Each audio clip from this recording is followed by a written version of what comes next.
नमस्कार दोस्तों। आज आपके सामने एक ऐसा टॉपिक लेकर आए हुए हैं कि जो यूपी बोर्ड परीक्षा में बहुत ही महत्वपूर्ण है। जो आपसे हमने इससे पहले वाली वीडियो में कहा था कि दो प्रश्न आते हैं, क्या होता है जब और कैसे प्राप्त करोगे। तो दो में से एक प्रश्न आपको हल करना रहता है, जिसमें आपको 5 नंबर के प्रश्न मौजूद रहते हैं। तो दोस्तों, पहले भाग को हमने देखा, इसके 2 वीडियो हमने अपलोड कर दिए हैं। अब हम आज देख रहे हैं कैसे प्राप्त करोगे।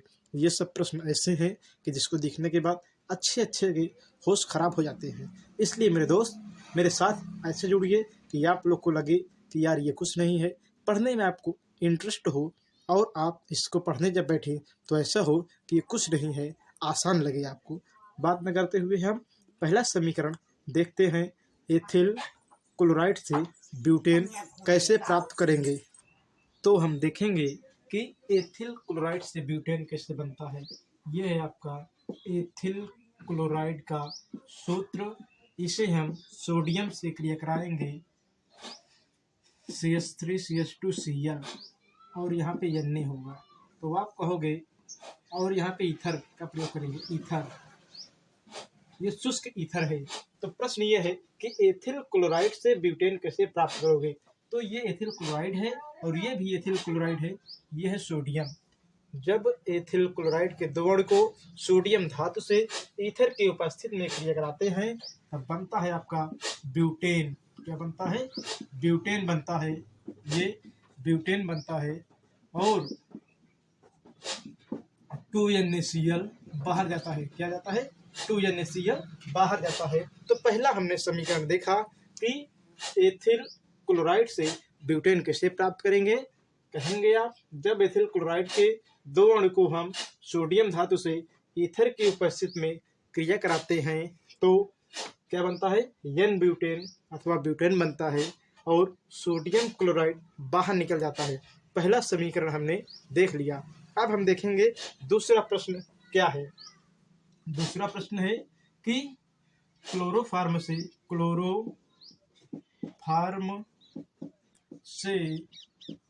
एथाइन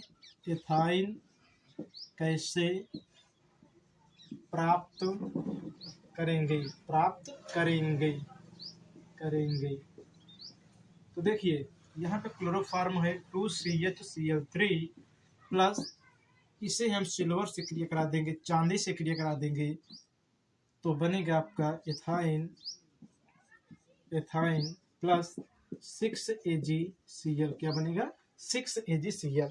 तो कहोगे आप, जब हम क्लोरोफार्म को सिल्वर से क्रिया कराते हैं तब एथाइन बनता है और सिल्वर क्लोराइड बाहर निकल जाता है। हमने इसको देखा। आइए हम देखते हैं तीसरा प्रश्न। इसका है ये मेथेनल से प्रश्न ये है, कैसे प्राप्त करोगे। मेथेनल से हेक्सामेथिलीन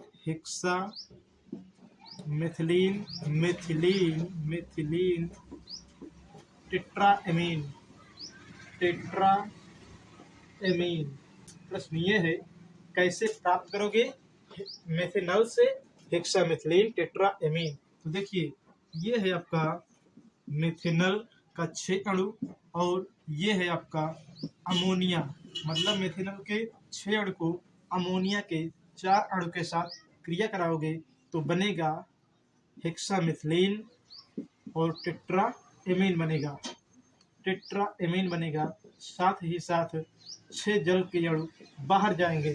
तो परिभाषा में आप बताओगे, जब हम फॉर्मेल्डिहाइड को या मेथेनल को अमोनिया के साथ क्रिया कराते हैं तो हेक्सामेथिलीन टेट्राएमीन बनता है और पानी का 6 अणु बाहर जाता है। तो हमने देखा इस समीकरण को। आइए हम देखते हैं अगले समीकरण को, जो है कैसे प्राप्त करोगे। क्लोरोबेंजीन से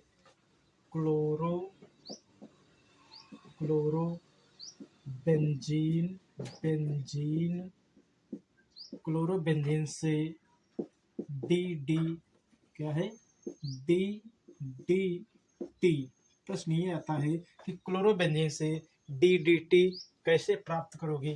तो ये हमारे पास है क्लोरोबेंजीन, ये क्या है क्लोरोबेंजीन, और यहाँ पर CCl3CHO, ये क्या है क्लोरल ये है। और इससे हम यहाँ पे एक और लेंगे, ये क्या है क्लोरोबेंजीन, और ये क्रिया होगी सांद्र H2SO4 की उपस्थिति में।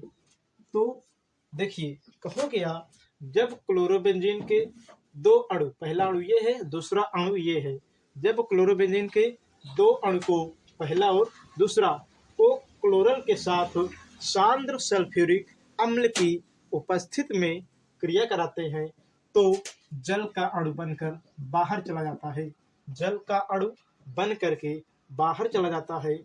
और अब क्या मिलता है, अब मिलेगा आपको DDT। तो ये जो संरचना बन रही है ये है आपका DDT की संरचना। तो यहाँ पे Cl और यहाँ पे Cl, यहाँ पे Cl और यहाँ पर H, ये है Cl और ये है Cl। तो कहोगे जब हम क्लोरोबेंजीन के दो अणु को क्लोरल से क्रिया कराते हैं सांद्र सल्फ्यूरिक अम्ल की उपस्थिति में तो जल बाहर चला जाता है और बनता क्या है आपका DDT। इसका नाम है डाइक्लोरो डाइफेनिल ट्राइक्लोरोएथेन, DDT। फिर सुनिएगा, डाइक्लोरो डाइफेनिल ट्राइक्लोरोएथेन, ये नाम है DDT का। तो हमने इसको देखा। आइए हम देखते हैं और महत्वपूर्ण प्रश्न। अगला प्रश्न है सोडियम एथॉक्साइड से, सोडियम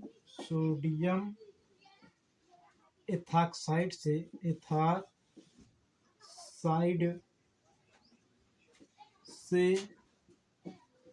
डाईएथिल ईथर। तो देखिए हम इससे कैसे प्राप्त करेंगे। तो सोडियम एथॉक्साइड का सूत्र है CH3CO, या यहाँ पे आप कर देंगे CH2ONA। ये क्या है, ये है सोडियम एथॉक्साइड, इसकी क्रिया हो जाएगी CH3CH2Cl। तो देखिए ये है आपका सोडियम एथॉक्साइड और ये क्या है, ये है आपका एथिल क्लोराइड। तो जब हम सोडियम एथॉक्साइड की क्रिया एथिल क्लोराइड से कराएंगे तो क्या होगा, ये बनेगा आपका डाईएथिल ईथर बनेगा और 2NaCl बाहर चला जाएगा। क्या जाएगा, 2NaCl बाहर चला जाएगा। तो आप कहोगे जब हम किसको, सोडियम एथॉक्साइड को किसके साथ, एथिल क्लोराइड के साथ क्रिया कराते हैं तो बनता है आपका डाईएथिल ईथर और 2NaCl बाहर चला जाता है। अगला प्रश्न है फिनाल से फिनाप्थैलीन प्राप्त कीजिए। या कैसे प्राप्त करोगे फिनाल से फिनाप्थैलीन। तो देखिए ये हमारे पास है एक कार्बनिक यौगिक जिसका नाम है थैलिक एनहाइड्राइड। क्या है, थैलिक एनहाइड्राइड, इसका नाम क्या है, थैलिक एनहाइड्राइड। और ये हमारे पास है फिनाल के दो अणु,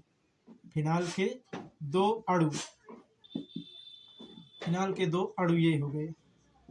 तो आप कहोगे जब हम किसको, थैलिक एनहाइड्राइड, का नाम है थैलिक एनहाइड्राइड, जब हम थैलिक एनहाइड्राइड को फिनाल के दो अणु से क्रिया कराते हैं तो जल बनता है और यह क्रिया सांद्र H2SO4 की उपस्थिति में होती है।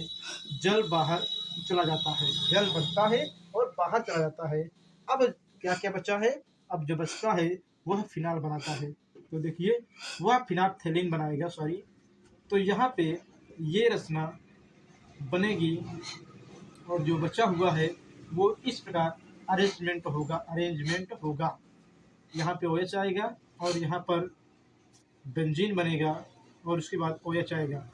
अब ये क्या हो गए, ये जो रचना बनी यही रचना क्या है, फिनाप्थेलिन। फिनाप्थेलिन।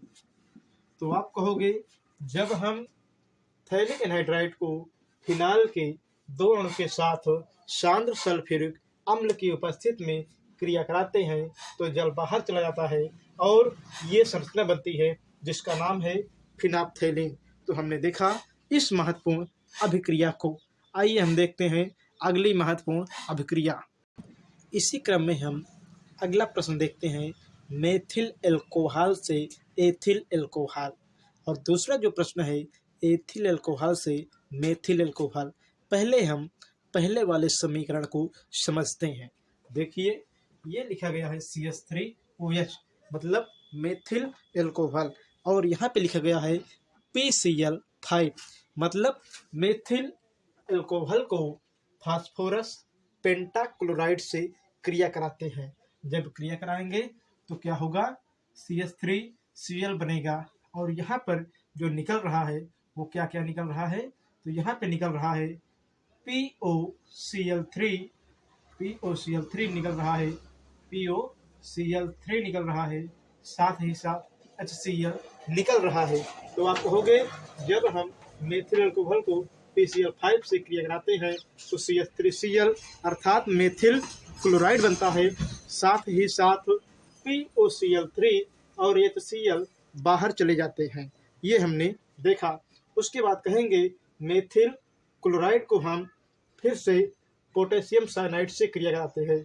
मेथिल क्लोराइड को हम फिर से पोटेशियम साइनाइड से क्रिया कराते हैं, तब KCl निकल जाता है। KCl बन करके निकल जाता है और जो अगला कार्बनिक यौगिक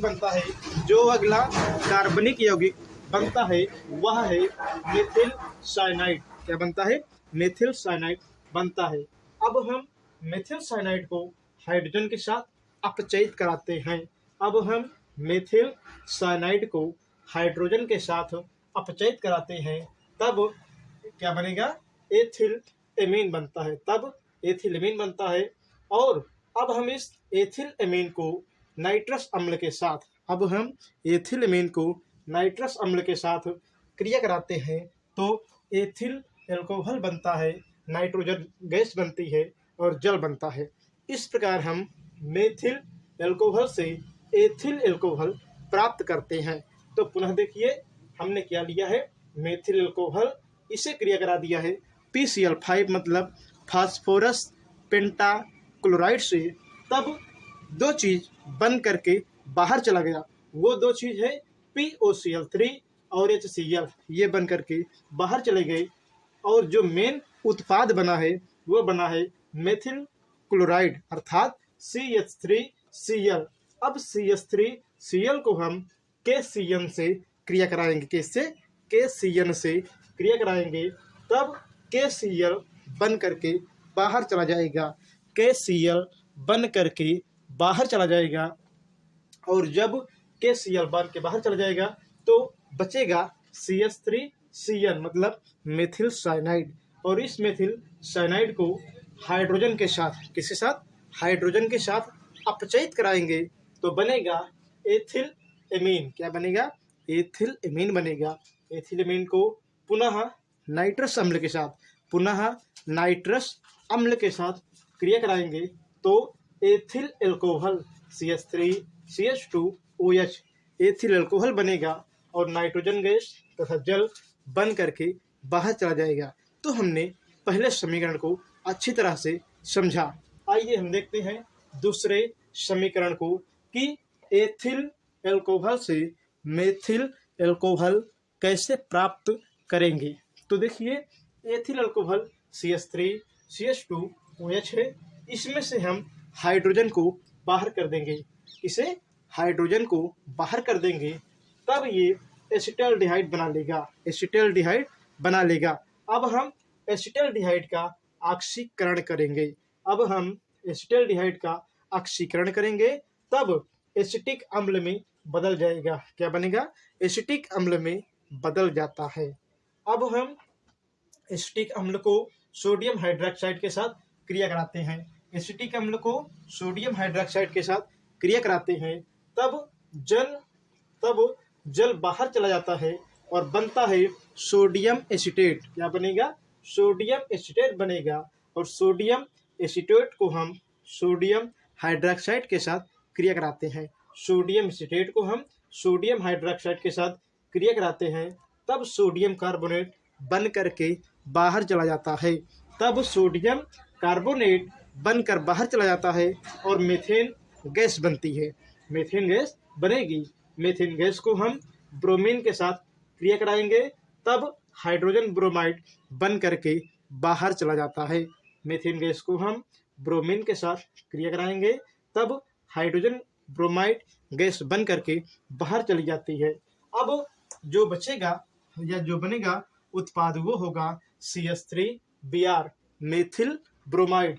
इसे हम NaOH सोडियम हाइड्रोक्साइड से क्रिया कराएंगे, तब NaBr मतलब सोडियम ब्रोमाइड बन करके बाहर चला जाएगा। मेन प्रोडक्ट बनेगा CH3OH अर्थात मेथिल क्लोराइड। तो इसकी क्रिया विधि हम एक बार फिर से समझते हैं। हम एथिल अल्कोहल को लेंगे और उसमें से 2 हाइड्रोजन को बाहर निकाल देंगे। जब हम 2 हाइड्रोजन को बाहर निकाल देंगे तो जो कार्बनिक यौगिक है वह CH3CHO अर्थात एल्डिहाइड में बदल जाएगा। अब हम एल्डिहाइड को ऑक्सीजन के साथ ऑक्सीकृत कराएंगे। ऑक्सीजन के साथ ऑक्सीकृत कराएंगे, तब यह एसिटिक अम्ल में बदल जाएगा। और इस एसिटिक अम्ल को हम सोडियम हाइड्रोक्साइड के साथ क्रिया कराएंगे, तब जल बाहर चला जाएगा। जल बन करके बाहर चला जाएगा और सोडियम एसीटेट कार्बनिक यौगिक प्राप्त होगा। अब हम सोडियम एसीटेट कार्बनिक यौगिक को सोडियम हाइड्रोक्साइड के साथ क्रिया कराएंगे तो Na2CO3 बनेगा। Na2CO3 बनेगा अर्थात सोडियम कार्बोनेट बनेगा और मीथेन गैस मेन उत्पाद बनेगा। मीथेन गैस को ब्रोमीन के साथ क्रिया कराएंगे तो हाइड्रोजन ब्रोमाइड बन करके बाहर निकल जाएगी। हाइड्रोजन ब्रोमाइड बाहर जाएगी और मेथिल ब्रोमाइड मेन कार्बनिक उत्पाद होगा। अब हम मेथिल ब्रोमाइड को सोडियम हाइड्रोक्साइड के साथ क्रिया कराएंगे तो सोडियम ब्रोमाइड बनेगा और मेथिल अल्कोहल प्राप्त होगा।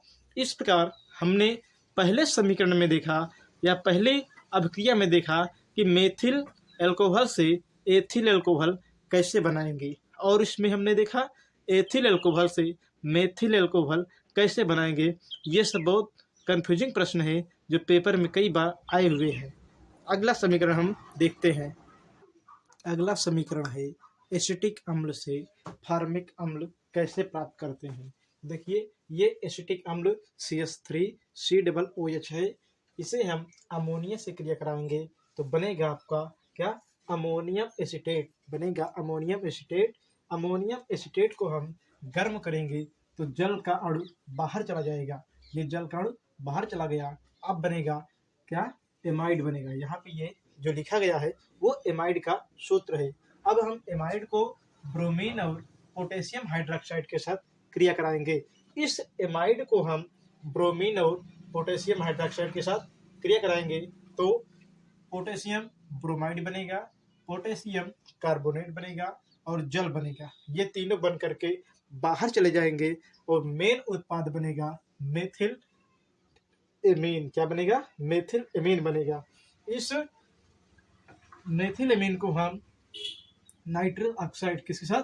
इस मेथिल एमीन को हम किसके साथ? हाइड्रोजन, या इसे हम कहते हैं नाइट्रस अम्ल। नाइट्रस अम्ल के साथ क्रिया कराएंगे।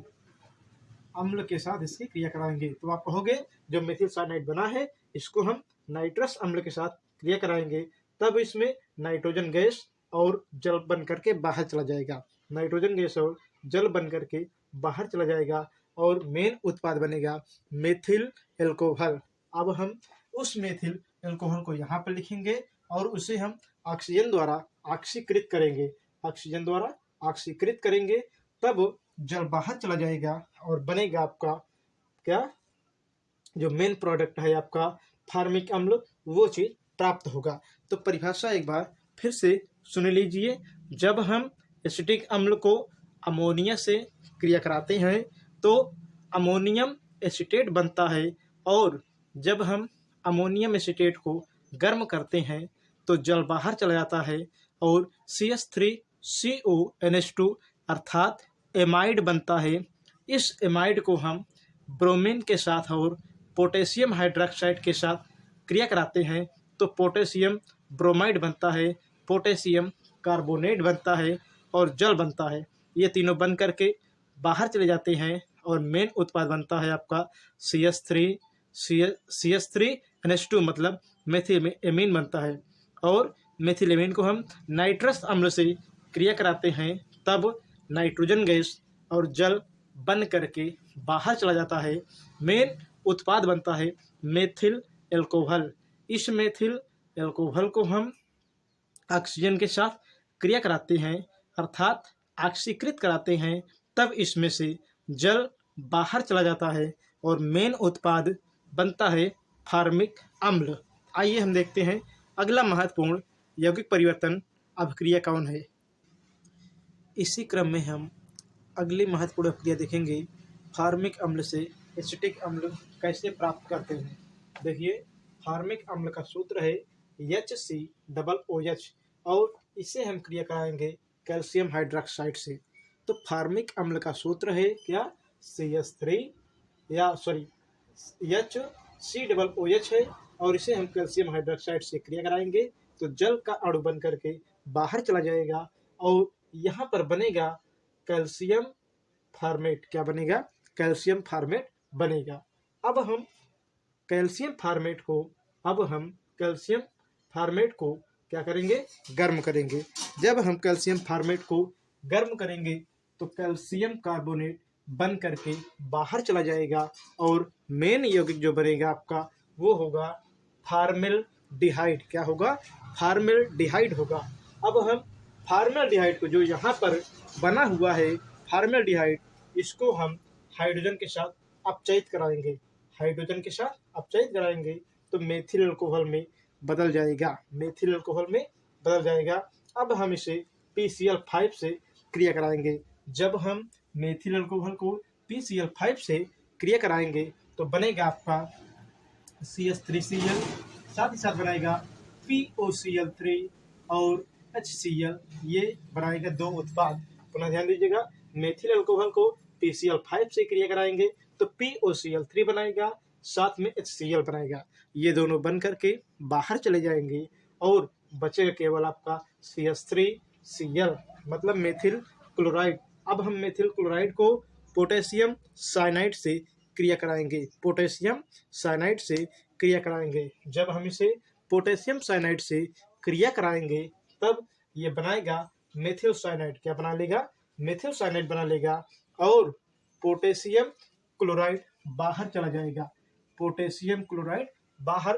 जाएगा। अब हम जो मेथिल साइनाइड बना हुआ है इसे हम पानी के दो अणु से क्रिया करा देंगे। तब ये एसिटिक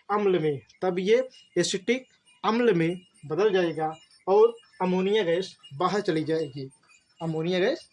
जाएगी।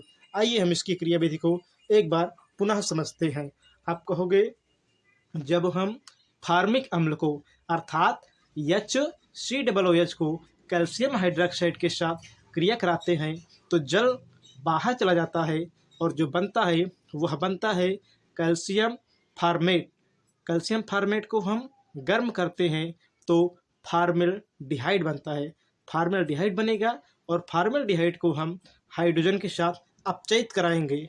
जब हाइड्रोजन के साथ अपचयित कराएंगे तो मेथिल एल्कोहल बनता है और इसे हम PCl5 से क्रिया कराएंगे। जब इसे हम PCl5 से क्रिया कराएंगे तो POCl3 बनेगा, HCl बनेगा। ये दोनों बन करके बाहर चले जाएंगे और मेन उत्पाद जो होगा वह CH3Cl होगा, अर्थात मेथिल क्लोराइड होगा। इसे हम मेथिल क्लोराइड को KCl से क्रिया कराएंगे, तब बनेगा पोटेशियम क्लोराइड, बनकर बाहर चला जाएगा और जो मेन उत्पाद है वो बनेगा मेथिल साइनाइड, अर्थात CH3Cl। अब हम मेथिल साइनाइड को जल से क्रिया कराएंगे, मेथिल साइनाइड को जल से क्रिया कराएंगे, तब ये बनाएगा अमोनिया और एसिटिक अम्ल। क्या? अमोनिया और एसिटिक अम्ल बनाएगा। तो हमने इसको देखा। आइए हम दूसरा प्रश्न देखते हैं। फॉर्मेल्डिहाइड से एसिटल्डिहाइड कैसे बनाएंगे? फॉर्मेल्डिहाइड से एसिटल्डिहाइड कैसे बनाएंगे? तो देखिए, फॉर्मेल्डिहाइड का जो सूत्र है वह है HCHO। क्या है? HCHO है, और इसे हम हाइड्रोजन के साथ अपचयित कराएंगे। इसे हम हाइड्रोजन के साथ अपचयित कराएंगे तो मेथिल एल्कोहल बनेगा। तो मेथिल एल्कोहल बनेगा। मेथिल एल्कोहल को हम PCl5 से क्रिया कराएंगे तो क्या बनेगा? यहाँ पर दो अन्य उत्पाद ही बनेंगे, POCl3 और HCl बनेगा। तो पुनः ध्यान दीजिएगा, मेथिल एल्कोहल को हम PCl5 से क्रिया कराएंगे तो POCl3 बनेगा, HCl बनेगा। ये बन करके अभिक्रिया से बाहर चले जाएंगे और मेन उत्पाद जो होगा मेथिल क्लोराइड, अर्थात CH3Cl होगा। अब CH3Cl को हम जो यहाँ पर बना हुआ है उसे हम KCl से क्रिया कराएंगे। जब हम इसे KCl से क्रिया कराएंगे तो होगा क्या कि KCl बन करके बाहर चला जाएगा, इसे हम माइनस से लिखेंगे, और बचेगा क्या? मेथिल साइनाइड, अर्थात CH3Cl बचेगा। इस CH3Cl को हम किसके साथ? हाइड्रोजन के साथ अपचयित कराएंगे। इस CH3Cl को हम हाइड्रोजन के साथ अपचयित कराएंगे, तब ये बदल जाएगा आपका एथिल एमीन में। किसमें बदलेगा? C2H5NH2, अर्थात एथिल एमीन में बदल जाएगा। एथिल एमीन को हम पुनः नाइट्रस अम्ल के साथ, एथिल एमीन को पुनः नाइट्रस अम्ल के साथ क्रिया कराएंगे, तब नाइट्रोजन गैस बाहर जाएगी, नाइट्रोजन गैस बाहर जाएगी और ये एथिल अल्कोहल में बदल जाएगा। अब हम एथिल अल्कोहल को ऑक्सीकृत कराएंगे ऑक्सीजन द्वारा, एथिल अल्कोहल को ऑक्सीकृत कराएंगे ऑक्सीजन द्वारा, तब पानी बाहर चला जाएगा और एसिटल्डिहाइड बनेगा। तब क्या होगा? पानी बाहर चला जाएगा और बनेगा आपका एसिटल्डिहाइड। तो आइए इसकी हम क्रिया विधि को एक बार परिभाषा के रूप में समझ लेते हैं, फिर इसके बाद देखेंगे अगली महत्वपूर्ण क्रिया अगले भाग में। तो कहेंगे हम फार्मिक अम्ल को हाइड्रोजन के साथ अपचयित कराते हैं, तब मेथिल अल्कोहल बनता है, और मेथिल अल्कोहल को PCl5 से क्रिया कराते हैं, तब मेन उत्पाद बनेगा CH3Cl और POCl3 तथा HCl बन करके अभिक्रिया से बाहर चले जाएंगे। अब CH3Cl अर्थात मेथिल क्लोराइड को हम पुनः KCl से क्रिया कराएंगे तो KCl बन करके बाहर चला जाएगा और जो मेन उत्पाद होगा वो बनेगा CH3Cl अर्थात मेथिल साइनाइड। अब मेथिल साइनाइड को हम हाइड्रोजन से अपचयित कराएंगे तो ये बदल जाएगा C2H5NH2 अर्थात एथिल एमीन में, और एथिल एमीन को हम नाइट्रस अम्ल से क्रिया कराएंगे, एथिल एमीन को हम नाइट्रस अम्ल से क्रिया कराएंगे, तब यह बदल जाएगा एथिल अल्कोहल में और नाइट्रोजन गैस बाहर चली जाएगी, साथ ही साथ H2O बाहर जाएगा। अब हम एथिल अल्कोहल को ऑक्सीजन द्वारा ऑक्सीकृत कराएंगे, एथिल अल्कोहल को ऑक्सीजन द्वारा ऑक्सीकृत कराएंगे, तब यह बदल जाएगा एसिटल्डिहाइड में और जल बाहर चला जाएगा। तो आज हमने बहुत सारी क्रियाओं को देखा और मेन टॉपिक था कैसे प्राप्त करोगे केवल समीकरण दीजिए। इसके अगले भाग में हम इसके और भी भाग अब क्रियाओं को देखेंगे।